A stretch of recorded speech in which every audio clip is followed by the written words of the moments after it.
কোনো আমচুৰ দম নাই, কোনো বিশ্ব হিন্দু পৰিষদৰ দম নাই ইয়াত হিন্দু মুছলমানক কাজিয়া লগাবলৈ। যেতিয়ালৈকে আমি আছো উজনি অসমত হিন্দু মুছলমানৰ মাজত কাজিয়া নহয়, কোনো কাৰণত নহয়। এইটো আমচুৰেও লগাব নোৱাৰে আৰু বজৰং দল কিবা দল সিহঁতিও লগাব নোৱাৰে, সেইটো একদম স্পষ্ট কথা। এতিয়া অসমত এটা নেৰেটিভ হৈছে, এই নেৰেটিভটো আমি চেঞ্জ কৰিব লাগিব যে বিজেপিক ছাপোৰ্ট কৰিলে সি হিন্দু বাংলাদেশী সমৰ্থক, কংগ্ৰেছক ছাপোৰ্ট কৰিলে সি মুছলমান বাংলাদেশী সমৰ্থক। এইবিলাক কি কথা? গণতন্ত্ৰত এইবোৰ কি কথা?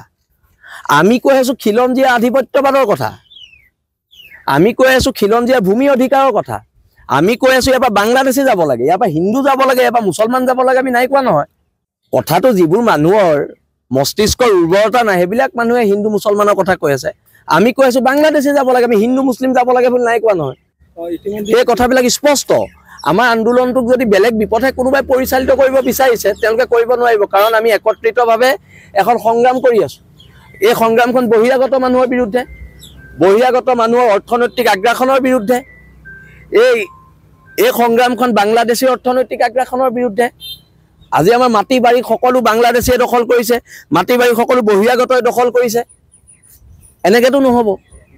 আমিতো কোৱা নাই যে ধিং কাণ্ডত দোষী কেইজন মুছলমান বুলি, আমি ধিং কাণ্ডত দোষী কেইজন বাংলাদেশী বুলি কৈছো। আমি কেতিয়াও কোৱা নাই যে ধিং কাণ্ডত দোষী কেইজন মুছলমান, আমি সেইটো কথা কোৱা নাই।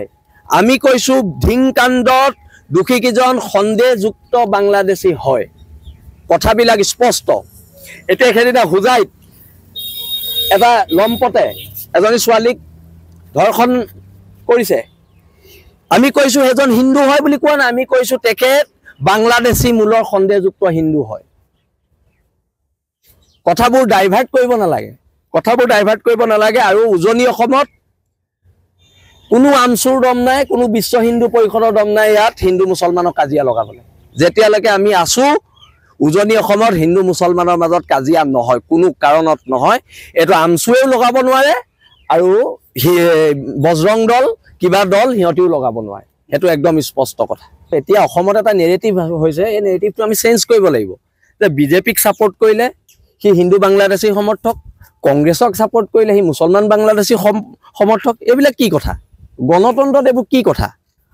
আমি কৈ আছো খিলঞ্জীয়া আধিপত্যবাদৰ কথা, আমি কৈ আছো খিলঞ্জীয়া ভূমি অধিকাৰৰ কথা, আমি কৈ আছো ইয়াৰ পৰা বাংলাদেশী যাব লাগে, ইয়াৰ পৰা হিন্দু যাব লাগে, ইয়াৰ পৰা মুছলমান যাব লাগে, আমি নাই কোৱা নহয়। কথাটো যিবোৰ মানুহৰ মস্তিষ্কৰ উৰ্বৰতা নাই সেইবিলাক মানুহে হিন্দু মুছলমানৰ কথা কৈ আছে। আমি কৈ আছো বাংলাদেশী যাব লাগে, আমি হিন্দু মুছলিম যাব লাগে বুলি নাই কোৱা নহয়। এই কথাবিলাক স্পষ্ট। আমাৰ আন্দোলনটোক যদি বেলেগ বিপথে কোনোবাই পৰিচালিত কৰিব বিচাৰিছে তেওঁলোকে কৰিব নোৱাৰিব, কাৰণ আমি একত্ৰিতভাৱে এখন সংগ্ৰাম কৰি আছো। এই সংগ্ৰামখন বহিৰাগত মানুহৰ বিৰুদ্ধে, বহিৰাগত মানুহৰ অৰ্থনৈতিক আগ্ৰাসনৰ বিৰুদ্ধে। এই সংগ্ৰামখন বাংলাদেশী অৰ্থনৈতিক আগ্ৰাসনৰ বিৰুদ্ধে। আজি আমাৰ মাটি বাৰী সকলো বাংলাদেশীয়ে দখল কৰিছে, মাটি বাৰী সকলো বহিৰাগতই দখল কৰিছে। এনেকেতো নহ'ব। আমিতো কোৱা নাই যে ধিং কাণ্ডত দোষী কেইজন মুছলমান বুলি, আমি ধিং কাণ্ডত দোষী কেইজন বাংলাদেশী বুলি কৈছো। আমি কেতিয়াও কোৱা নাই যে ধিং কাণ্ডত দোষী কেইজন মুছলমান, আমি সেইটো কথা কোৱা নাই। আমি কৈছো ধিং কাণ্ডত দোষী কেইজন সন্দেহযুক্ত বাংলাদেশী হয়, কথাবিলাক স্পষ্ট। এতিয়া সেইদিনা হোজাইত এটা লম্পটে এজনী ছোৱালীক ধৰ্ষণ কৰিছে, আমি কৈছো সেইজন হিন্দু হয় বুলি কোৱা নাই, আমি কৈছো তেখেত বাংলাদেশী মূলৰ সন্দেহযুক্ত হিন্দু হয়। কথাবোৰ ডাইভাৰ্ট কৰিব নালাগে, কথাবোৰ ডাইভাৰ্ট কৰিব নালাগে। আৰু উজনি অসমত